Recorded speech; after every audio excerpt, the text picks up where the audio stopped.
Welcome to RBS Together, an on-demand learning series from the National Safe Boating Council. This is an opportunity to bring the recreational boating safety community together to discuss, learn, and debate important issues in our industry. I'm Yvonne Pence, the National Safe Boating Council's Communications Director, and today we're joined by Carrie Schlemmer and Kelsey Bracewell with the American Canoe Association, or the ACA, the oldest paddling nonprofit serving all aspects of paddle sports. Carrie and Kelsey will share how the ACA supports a growing and very diverse paddling community. Carrie was born in Birmingham, Alabama, and thanks to her adventurous parents, explored the mountains and rivers of the United States throughout her childhood.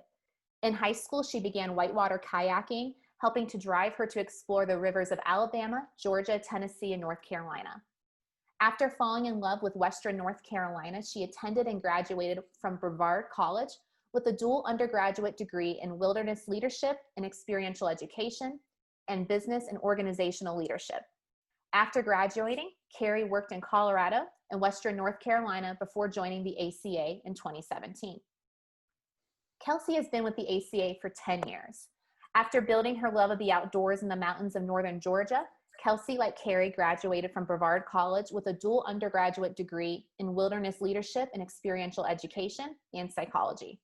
She later graduated with a master's degree in recreation and sports science from Ohio University and joined the ACA as manager of safety education and instruction department. And then when she relocated to Virginia, she just couldn't stay away from college. She again went to go pursue her MBA from the University of Mary Washington. During her time at ACA, Kelsey has written and managed many federally funded grant projects, planned annual conferences, and that's actually where I first met Kelsey, probably about 10 years ago, probably at one of those first conferences. And she's coordinated many aspects of the ACA national and international instruction programs. As we all know, participation in paddle sports has continued to grow year after year. New and experienced paddlers can now walk into almost any major retail store or local outfitter, buy a canoe, kayak, or sup, and be on the water in just a short time. Carrie and Kelsey are here to share insights about paddle sports from the ACA's 2019 Special Report on Paddlesports and Safety, produced under a grant from the Sport, Fish, Restoration, and Boating Trust Fund, administered by the U.S. Coast Guard. Carrie and Kelsey, welcome to RBS Together. Thanks, Yvonne. Hi, I'm Carrie Schlemmer. And I'm Kelsey Bracewell.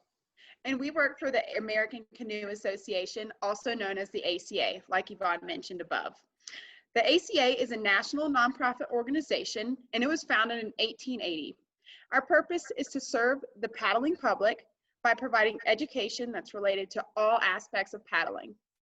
We also provide stewardship and public policy support to help protect paddling environments, advocate for clean water, and provide safe access to waterways across the country.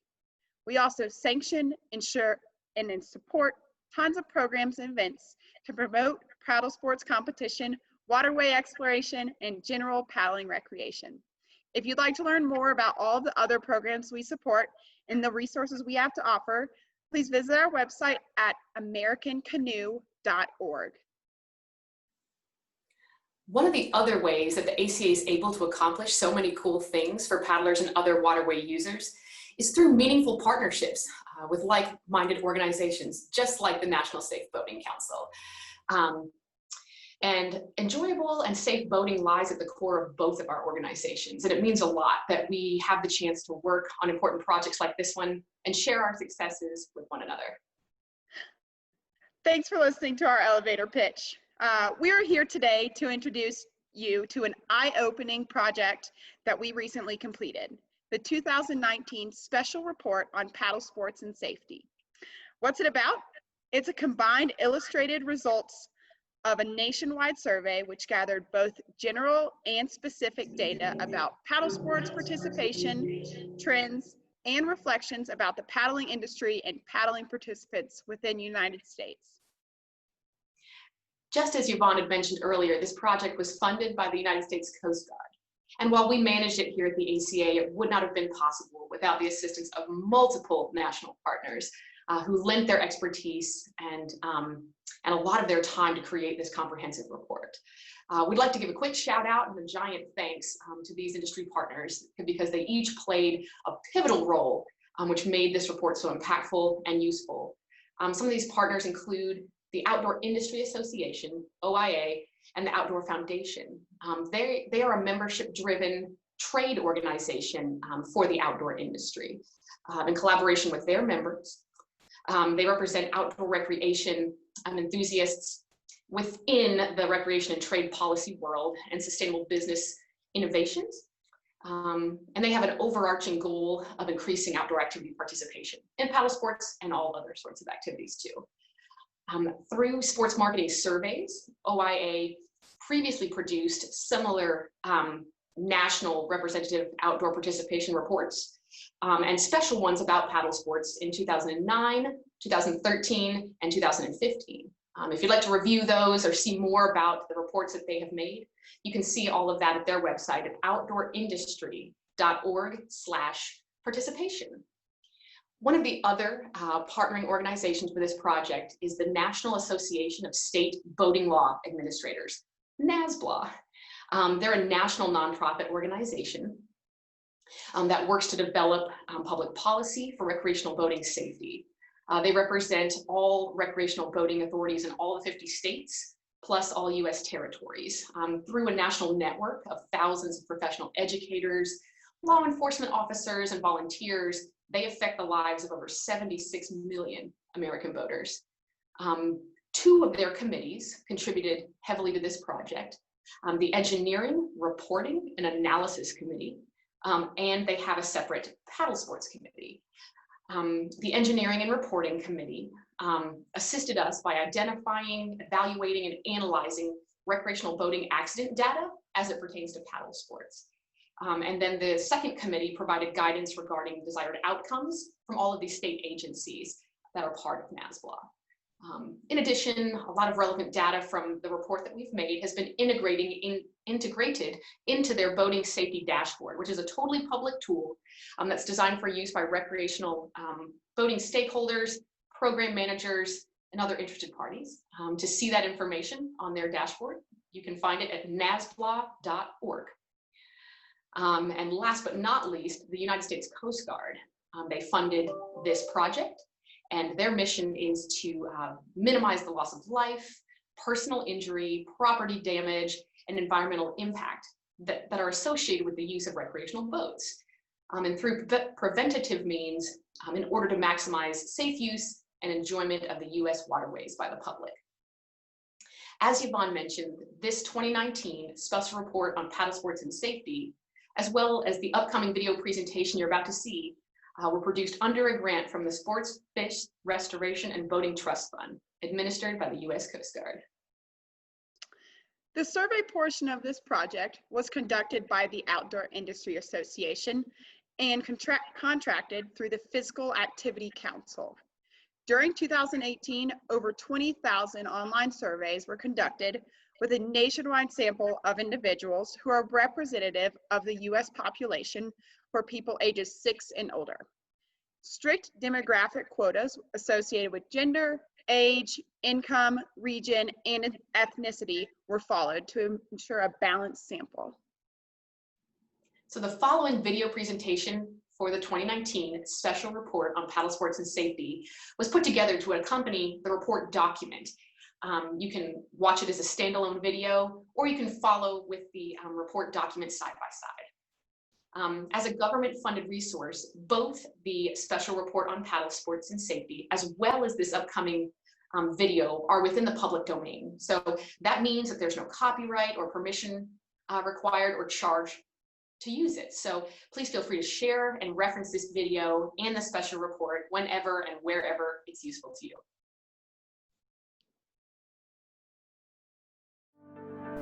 Welcome to the 2019 Special Report on Paddle Sports and Safety. This project was produced under a grant from the Sports Fish Restoration and Boating Trust Fund, administered by the US Coast Guard. It was managed by the American Canoe Association, but would not have been possible without contributions from multiple national partners who lent their expertise and time to create a comprehensive report. Throughout this presentation, we will reference the 2015 Special Report on Paddle Sports and Safety as the most recent corresponding report with which to compare the 2019 Special Report. You can find both reports and many other relevant and useful statistics and resources at www.americancanoe.org/resources.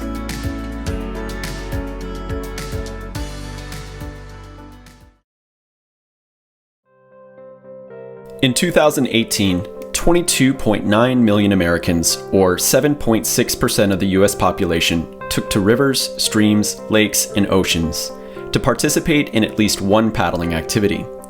This is a slight increase from the 21.7 million participants in the 2015 special report. To break down these numbers, there are 4.7 million participants in South Atlantic region. There are 3.8 million participants in East North Central region, which is around the Great Lakes.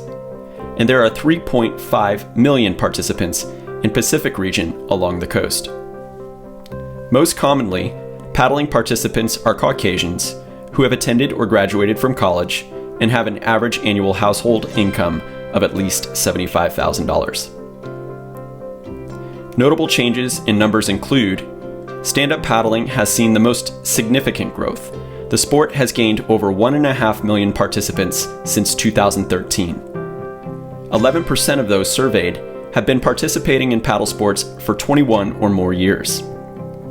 And recreational kayaking continues to grow in popularity, seeming to replace many Americans' interest in canoeing. Demographics are defined as characteristics of a population. Characteristics such as race, ethnicity, gender, age, education, profession, occupation, income level, and marital status are all typical examples that are used in surveys like this one. Demographic information provides data regarding study and survey participants and is necessary for the determination of whether the individuals in a particular survey are a representative sample of the target population being studied. Canoeing is an open boat that is commonly paddled tandem. That means with two seats and is propelled using a single-bladed paddle. There were 9.1 million canoeing participants in 2018. The bulk of canoeists are between 25 and 44 years old, with 47% female and 53% male participation ratios. Participants typically canoe 6 days a year, which ends up totaling 55 million days on the water, with 59% of those participants renting from a livery. A significant percentage of canoeing participants also spend time kayak touring, whitewater kayaking, stand-up paddling, and rafting. We'll address those activities later on in this video. Recreational kayaking typically takes place on a lake or flatwater stream. Recreational kayaks generally have a wide seat and cockpit and therefore are more stable and beginner-friendly than other kinds of kayaks. Generally speaking, sit-on-top kayaks are often included in this category as well. Recreational kayaking is the most popular paddle sport with 11 million participants, with a ratio of 49% female to 51% male. The highest percentage of first-time recreational kayakers are children. Most participants own 1 to 2 kayaks. For the participants that don't own kayaks, 27% rent and the other 22% borrow kayaks. The South Atlantic region of the U.S. has the most participation of all surveyed regions. Whitewater kayaks are designed to be highly maneuverable in moving water and river rapids. Their cockpits are smaller than a recreational kayak, and they often allow a spray skirt to be secured over the seat and paddler to keep water from entering the boat. There are 2.6 million participants, with 36% female and 64% male. 18% of participants have between 5 to 7 years of experience. More than half, 62%, of participants are between the ages of 18 to 44. The large growth, at 126%, in participation between ages 6 and 12 is likely due to river paddling programs at schools, summer camps, and clubs. 44% of participants have sought out whitewater kayaking instruction. The South Atlantic is the most popular region with 620,000 participants. A sea kayak or touring kayak is developed for paddling on open waters of lakes, bays, and oceans. For the purpose of this survey, the term sea kayak and touring kayak are interchangeable. Sea kayaks often include the ability to incorporate a spray skirt. They are usually narrow and very long so that they'll track more efficiently than other types of kayaks. While they often can paddle in a straight line, much faster than other types of kayaks, they are often less stable due to their narrow design. Typical participants are affluent males between the ages of 25 and 34, and 71% of participants own their own touring kayak. More than half of participants were new to sea kayaking in 2018. Organized outings played a large role in motivating first-timers. Female participants are relatively experienced, with typical paddlers having between 2 and 7 years of experience. Participants also tend to be homeowners. Rafting is a unique paddling activity because it requires coordinated teamwork. Rafts are inflatable boats that often are paddled by groups of 2 to 6 people. Rafts are most often paddled down rivers with whitewater rapids and are usually directed by a guide or a trip leader. There were 3.5 million rafting participants in 2018. Female participation is increasing in rafting and paddle sports in general, slowly closing the gender gap in paddle sport participation. 41% of rafting participants have between 3 and 7 years of experience. Stand-up paddleboarding, or SUP, has roots in island surfing cultures, but is now popular all over the country. SUPs can be paddled on any type of waterway and is a great group and family activity. Stand-up paddling participants are 51% female and 49% male, and had 3.5 million participants in 2018. Stand-up paddlers generally spend around 3.9 hours per trip. Typically, participants use on-site rental providers more than any other paddle sport activity participants. The average stand-up paddler spends 6.3 days per year on their board. From 2015 to 2017, there were 1,624 paddling-related injuries and 758 paddling-related deaths. A sizable portion of these deaths were due to drowning. 3 out of 10 paddling participants do not own a life jacket. Life jackets are important safety tools for paddling and general water sports, and are designed to save people from drowning. Coming up, we are going to talk about life jacket wear rates, and we'll use the words standard and specialty life jackets. For the purpose of this video, a standard life jacket means inherently buoyant, or a life jacket that you would commonly find at a rental facility. A specialty life jacket can be either an inflatable life jacket or a technical rescue jacket. Both of these jackets need instruction prior to use. Reported incidents typically occur among infrequent paddlers, or those who paddle less than 4 times a year. The primary causes of these paddling-related incidents are hazardous waters, which are waves or strong current; operator inexperience, which means the paddler wasn't properly prepared and didn't know what to do in emergency; alcohol use, which means the paddler was impaired and perhaps made some poor choices; weather conditions, such as strong wind, rain, lightning, or storms that impacted the paddling trip; or operator inattention. While paddling activities may appear low risk, an alarmingly high 29% of incidents reported from 2015 to 2017 resulted in a fatality. According to the U.S. Coast Guard, in 2018, where cause of death was known, 77% of fatal boating incidents, victims drowned. Of those drownings, where life jacket wear was reported, 84% were not wearing a life jacket. The 30% of surveyed paddlers that do not own a life jacket could be potential contributors to this statistic. To read the Coast Guard's statistics and other resources, check out their library.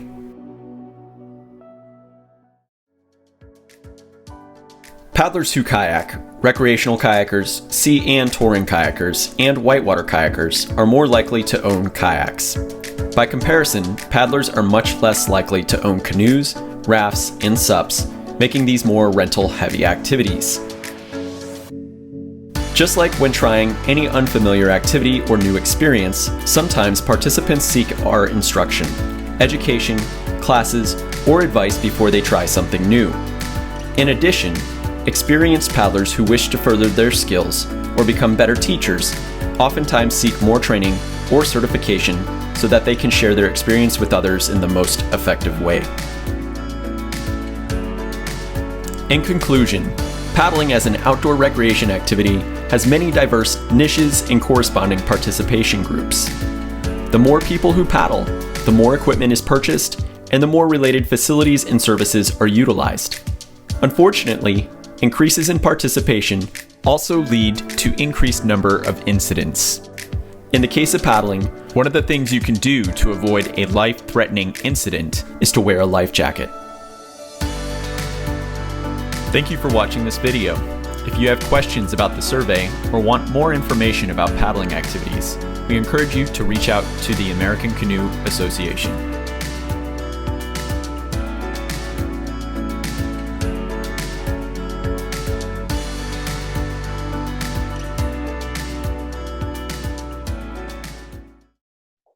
Carrie and Kelsey, thank you for sharing the 2019 special report on paddle sports and safety video. As mentioned in the video, the complete report, which features a more comprehensive look at the data and related findings, is available on the ACA website at americancanoe.org/statistics. It's really incredible at the rate participation in paddle sports has grown. Anyone can go out now and buy a canoe, kayak, or SUP and just be on the water in a very short time. And this data provides very valuable insights for the RBS community to better serve paddlers. Carrie and Kelsey, I have a few questions for you. And for those watching, if you have additional questions after you watch this webinar, we will share an email address at the end, and you are more than welcome to email follow-up questions to the ACA for Carrie and Kelsey. So first, Kelsey, what's an example of how this data can be used? Thanks, Yvonne. This report is really comprehensive and has a lot to offer. So all this data that's gathered from the nationwide survey allows us to better understand several types of recreational paddlers and potential ideas on how to best, reach them, communicate with them. And so I'm going to give you a few examples of how you can use some of the data in this report. So the data shows that the highest percentage of paddlers are between the ages of 25 and 34. You could use that knowledge to influence, say, a paddling business owner, their outreach and marketing efforts to best target this age group. And, young people with families, perhaps the technology they use, the stores that they like, those are all things that you can take into account and how they fit in your community. And also, the report indicates that about 43% of paddlers rent canoes and 27 of them rent recreational kayaks. So for those who don't own them, that percent rent them. For a facility such as a public marina, these high percentages can influence decision makers in regards to expanding efforts and resources dedicated to their paddling equipment rental operations and related staffing. So assume that the facility is able to determine how many people rent from them in a given season, right? In comparison to how many people come and bring their own boats to this access, right? This information could be used to set price points for rentals or access or permitting fees for private boaters who come. That information could really play an important role for that sort of user. Additionally, the report shows that Hispanic paddling participation has increased by almost 3% since 2013, and that's more than 773,000 new participants. This information illustrates the growing need for paddling communications, education, and outreach efforts that are in multiple languages to better connect and respect the needs of these new participants. Some other pieces of the report data show that 58% of canoers and 73% of recreational kayakers do not rent paddling equipment. They own it or they borrow it from a friend. So because they're not renting and not utilizing the services and education that's provided by rental businesses, these participants potentially miss out on life-saving safety information that could be provided by a rental or a livery staff member. Community leaders, regional policymakers, and other relevant organizations could use this information to concentrate safety education efforts at public access spaces where these boaters access the water, such as boat ramps, beach fronts, lake fronts, or parking areas near river access. There's lots of ways to target them. Mm-hmm. Thank you, Kelsey. Carrie, also looking at this report, what behavior trends can you draw from this data? Yeah, so some of these participation groups, like you said, have exhibited some behavioral trends. For example, the likelihood to seek out paddling training. In some participation groups, the propensity to seek instruction is higher than others. 38% of whitewater kayakers have sought out training, and 35% of sea or touring kayakers also sought out training. Interestingly, these two participation groups are also the most likely to own their own boats and equipment. Like Kelsey had mentioned up above, 77% of whitewater kayakers own their own boat, and 40% of sea or touring kayakers also own their own boat. It could be correlated that boat owners, those that have invested a significant amount of money into the purchase of their equipment, as opposed to renters and borrowers, are quite invested in the activity itself, as well as their own success within the activity. And so then they seek out training to improve their experiences and performance. That's a really good insight, Carrie. I know if as a paddler, or if you're going to invest in another hobby, you want to be an expert in that area. You want to protect your investment. So I think that behavior trend is very insightful. Before we jump to my last question, I do want to let those know watching, if you have additional questions that you're thinking of, feel free to jot those down. If you want to email those to sei@americancanoe.org, Carrie and Kelsey will be able to get a response to you. Kelsey, I have one last question for you. Many of us, we work in the RBS community. We have people from law enforcement officers, state agencies, or myself as a nonprofit. Just some general tips or suggestions for how we can better communicate with paddlers. Sure. Thank you for the question. And as you basically said, the whole goal here is to better communicate with paddlers, and any organization just keeping that in mind, communication and having a two-way dialogue.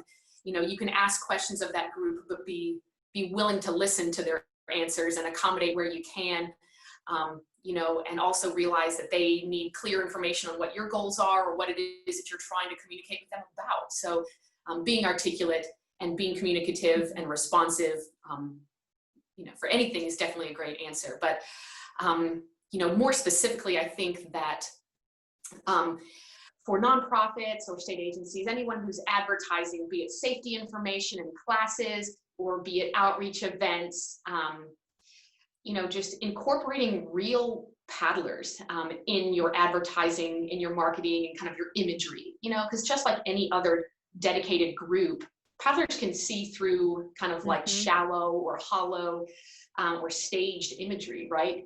They really want to connect and be able to see themselves in the photo, in the video, to really feel like you represent them and their needs. Similarly, if you're law enforcement, for example, and you have to go start a dialogue with some paddlers, or with, say, a local club of paddlers, or an event, being able to balance, fun and regulations is really important, because when you go on a paddling trip, your favorite part of the memory, the best part of the day wasn't, these are the rules that I followed. Yeah. It's usually the weather, the company, the beautiful water, the wildlife. The whole reason people go paddling at all is for that connection to nature or spending time with each other. So if someone in law enforcement or any of these other groups is approaching some paddlers and wants to talk with them, ask about their experience, about their perspective, and learn as much as you can, listen to that as you go about talking about local regulations or policies or rules of the road or anything else that needs to happen. So balancing the fun part of paddling versus what needs to be corrected in a situation, I think, is the best way to get your message across. Thank you, Kelsey. That's a really good insight.